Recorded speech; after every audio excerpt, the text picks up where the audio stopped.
আসসালামু আলাইকুম বন্ধুরা, আমি আজকে কচুর ঘাটি দিয়ে খাবো হচ্ছে চিতই পিঠা। অনেকে চিতই পিঠা খায় গরু মাংস, হাঁসের মাংস, মুরগির মাংস দিয়ে, মুরগির গোস্ত, হাঁসের মাংস, কবুতরের গোস্ত ইত্যাদি দিয়ে, কিন্তু আমি আজকে খাবো হলো এই কচু ঘাটি দিয়ে। কচু ঘাটি দিয়ে আমার হলো সেরা খাবার। কচু ঘাটি দিয়ে হলো আমি আজকে খাই ফেলাম, কারণ কচু ঘাটি আমার খুবই প্রিয়। এই যে হলো চিতই পিঠা, দেখেন দর্শক বন্ধুরা যে যেখান থেকে দেখতেছেন দেখেন। আমি হলো এই যে নিলাম, দেখেন আমি নিনু হলো চিতই পিঠা আর কচু ঘাটি।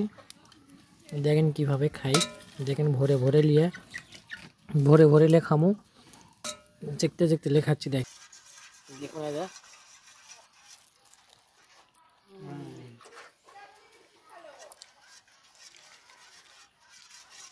এই যে কচু ঘাটি ভরে লিছি, খাচ্ছি। হুম হুম এই দেখ, আবারও নিলাম, বেলচার মতো করে নিলাম, বেলচার মতো করে নিয়ে এই যে দেখেন বেলচার মতো করে নিয়ে বেলচার করে মতো আবার খাচ্ছা। দেখেন কচু ঘাটি প্রায় শেষ করে ফেলে দিলাম খাতে খাতে কচু ঘাটি।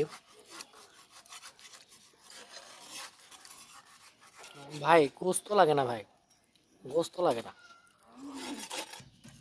দেখেন কচু ঘাটি যথেষ্ট, গোস্ত লাগে না রে ভাই। দেখেন গোস্ত লাগে না ভাই,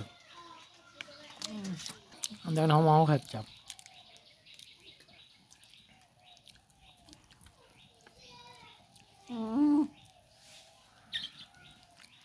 দেখেন শেষে আসা কি করিচ্ছি,